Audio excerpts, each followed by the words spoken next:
Hello, everybody. Welcome back to Cossy's Arsenal podcast. My name is Cossy. Good morning, good afternoon, good evening, wherever you are in all parts of the world. It is time to look at how Fabio Vieira fits into Arsenal, how we would line up with Fabio Vieira. New signing coming in from FC Porto, attacking midfielder, but one player that can actually play in a million of positions in that midfield and also on the forward line. Now, what I'm going to show you here is a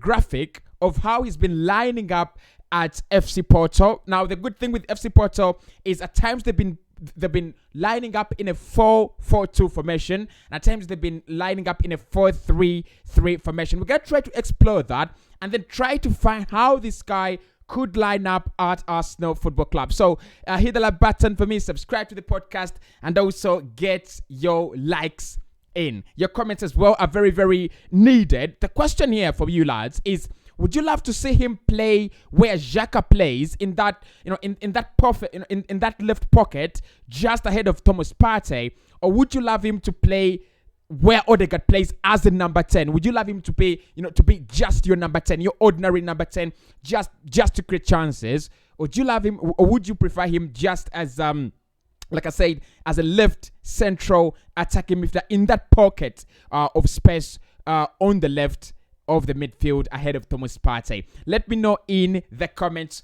below. So how does Fabio Vieira play, and what positions can he play in any system? That is the graphic you're looking at from SofaScore, and they're saying you can line him up as a left midfielder, you can line him up as a central midfielder, you can line him up as an attacking midfielder, and also you can play him as a central striker in that role as a false 9. Now, if you look at what I've done here with with Cret formation, it's quite beautiful. I just love their graphics and how they make my life simpler. So what I've done with Cret formation is I've gone, how many positions can he play on the pitch? I'm not really looking at all positions. I'm not looking at him as in an Arsenal lineup, but I'm looking at him in all positions that he can play for Arsenal Football Club first and foremost. So if you look at how he can line up, the different kind of positions he can play in, you can play him in all those positions, and that is a 4-3. That is a 4-2-3-1 formation, right? That's a 4-2-3-1 formation. You can play him as a left midfielder. You can play him as a right midfielder, according to that graphic. You can play him as your attacking midfielder. You can play him at the top, and you can also play him as your anchor man. So exactly how would Arsenal use him in these positions alongside other players, the likes of Thomas Partey, the likes of Martin Odegaard, and what can he offer the club? Now, the first thing we know about him is he's a very, very good passer of the ball. His passing accuracy in his own half and also in the opposition half is absolutely over the top. And the other thing we know about is his creativity. So his strength on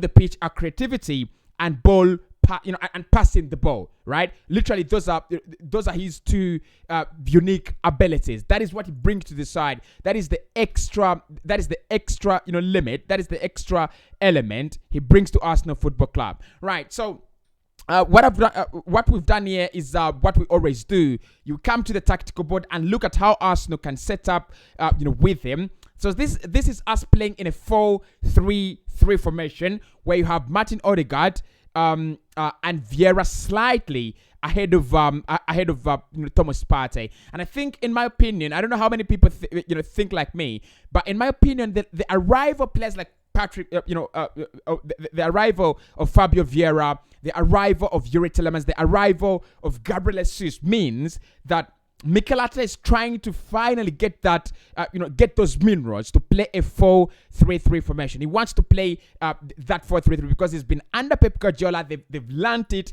He's mastered it. But he had not got the resources. He had not got the players to play that formation. Now that he has them, definitely he's going to play them. So 4-3-3, that is where we are. Thomas Partey, of course, as our anchor man, running the show in these areas here, picking up the ball, picking up the ball right from these areas, very very deep from the defense, and then just running the show.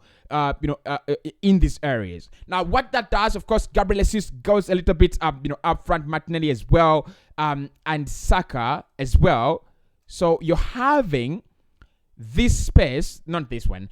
So you're having Odegaard in this space. You have Vieira in this space. So you're having one player playing on the left and the other playing on the right. And we've seen it we've seen it very, very predominantly this season. Martin Odegaard operating on the right-hand side of the midfield with Bukayo Saka. What that does and what that means is that on the other side, where Emile Smith-Rowe should be playing, you're leaving a great gap. So Odegaard doesn't really run the show as he doesn't really run the show as a free roller, probably I should say. He doesn't cover the whole midfield as a creative midfielder. He literally works in these spaces, and you've seen him much of the time working with with Saka in these spaces. That is where Odegaard loves to work, and that is where he loves to play. So that means you need another player, a similar player who can give you the same as Martin Odegaard in these in these areas. Manchester City do it very, very well, brilliantly well, with Kevin De Bruyne to the right, and then Bernardo Silva to the left. At times, you have Ike Gundogan also coming into that role.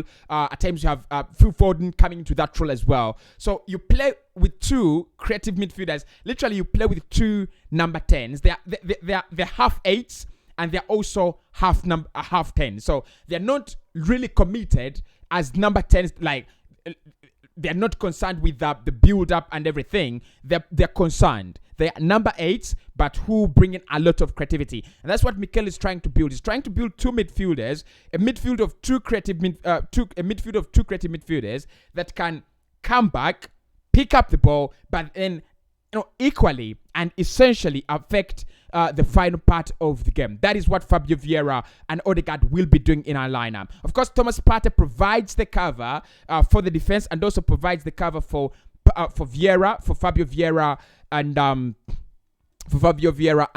Martin Odegaard. So that would be his first role, Arsenal, allowing us to play a 4-3-3 with him running into these spaces. I'm gonna show you. I need a circle, right? So running into these spaces, around here,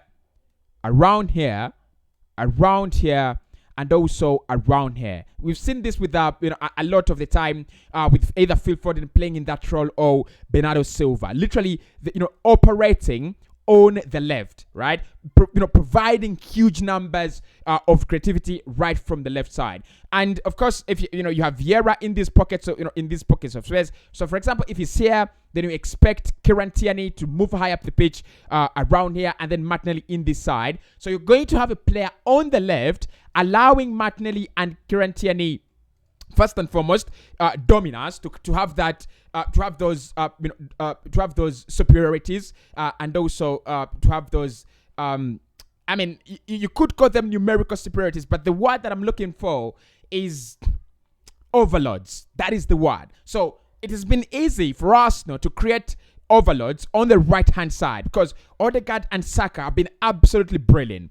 But and also Tomiyasu. So you have Tomiyasu, Ben White, Saka, and Odegaard. It is easy to create overloads, and that's why at times our creativity on the right through Saka has been absolutely brilliant, because Odegaard and Saka, joined up by Tomiyasu and Ben White, literally give you anything. At times, Odegaard, at times Ben White doesn't even come into the mix, but Thomas Partey comes and joins in there. So on the left side, that is what we've been lacking. We have a very, very good player there in Gabriel Martinelli or Emile Smith-Rowe, any of the two, whoever you choose to play. We also have a very, very good left back, in Kieran Tierney. The problem has been you do not have a player like Fabio Vieira, right? Like Fabio Vieira, who helps you create these overloads, helps you play in a triangle system. So this is what happens if you have these three around here, right? Martinelli, Tierney, and Vieira. It's easy to confuse or beat the opponent. For example, if you have two players pressing for the opposition, right? You have two players pressing for the opposition. We'll use these two. it means it's easy for Kieran Tierney to just, pass the ball back to Vieira, and then Vieira will pass it to Martinelli. And by the time Martinelli receives it here, Kieran Tierney is making this run, and Tierney can pass it, can pass it through. So those overloads are really, really important when it comes to positional play and what Mikel Arteta is trying to do. They're so important. If you cannot create overloads in specific areas, either qualitative overloads by having a player, beat their opponent really well, and I think Fabio Vieira and Martinelli can do that. Or you could have a numerical overloads. You have 3 players against 2. That is what it's gonna do first and foremost for Mikel Arteta on the left hand side of the pitch. But the other thing you have from Vieira, which is quite easy. Yeah, you'll have Kieran Tierney, and that means you'll have more runs of Kieran Tierney because Vieira comes inside, and Martinelli will also be able to come inside. So as Vieira comes inside, plays that through ball, you expect more of Kieran Tierney getting involved, but then you also have that creativity that is gonna come from these pockets of space here, right? So that creativity from here. And then you have Martin Odegaard and the creativity from that part of the pitch. So for me, the first thing helps us to play in a 4-3-3, and that creativity on the left hand side of the pitch is actually going to be a lot better, much better. That is the first thing. You can also play him in a 4-2-3-1 formation with Thomas Partey. You can play him right here with Thomas Partey. And then that means Odegaard comes back in his role as a number 10. And I think at times Manchester City play this. I don't know if you've seen it, right? At times Manchester City play that. City play that 4-2-3-1 formation where you have Bernardo Silva sitting just next to Rodri, and that means Rodri becomes just an anchorman. That's it. The role Rodri plays disappears, right? Of course, it doesn't disappear completely because, but my argument there, lads, is you always have Manchester City on the ball a lot of the time. So Bernardo Silva comes in as your distributor and also your game controller. And the fact that they always have 70%, 69%, 75% of the ball, it makes a lot of sense to have a player like Fabio Vieira play next to Thomas Partey, because if Partey's domination is always going to be up to here, right? So you can have Thomas Partey, play just in that area, and then you ask him for the long balls. I mean, he's good at that anyway. So you just ask him for the long balls, for that service, to Martinelli, to Saka, to Tomiyasu, and also to Kieran Tierney, right? And that would be the role of Thomas Partey. Now, the rest of the roles, in terms of game distribution, ball distribution, and game control, that is where Fabio Vieira comes in, playing just in that, in that pocket of space. Actually, it's not a pocket of space. It is a vast space, right? It's a vast space, right? So that's what I'm talking about here. If you can see it right there. So Partey operating there, and the rest of the space here is utilized by Fabio Vieira. Right there, right? So he occupies that space right there. That is Fabio Vieira for you, right? So I mean that means that Martin Odegaard's role in this in this formation, Saka goes up top, Martinelli up top, and Gabriel Jesus up top. So that a little bit limits Martin Odegaard, because Odegaard has been known for coming back, dropping back, and helping Arsenal with all the game control. But with Fabio Vieira coming in, it means Odegaard doesn't have to do a lot of game control. His concentration then is into creating those chances right next to the penalty area. So I think the 4-2-3-1 formation for me would also work very well.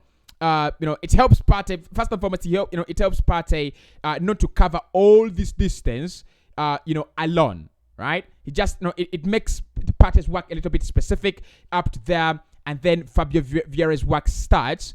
And then stretches up to that area. Odegaard can then come in, into these areas around here, just like you see, Kevin De Bruyne coming into those areas, into the penalty area, looking for rebounds, number one, but also looking for that ball, or always looking for that ball, looking for the striker, or for a run for a player. So you have Martin Odegaard, actually Vieira and Partey playing in this area.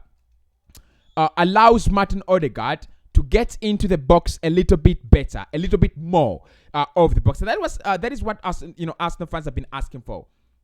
Martin Odegaard to get into the penalty area a little bit more, to try to shoot more, to try to score more, to try to take more risks. And I think he does that when you have a player like Fabio Vieira. Now, the other thing I thought about, the other way you could line him up in this Arsenal side, apart from playing a 4-2-3-1 and a 4-3-3, you could also play him as a false 9, or you could use him on either wing. For example, if you decide to use him on the on the right, it doesn't it doesn't mean that he's become your Saka or anything like that. But what it does is, if he plays here, it allows you to have a Saka run inside. So you literally have Saka as another striker, and then you have Fabio Vieira, running around this area, right? Running around this area, closing into this area, right?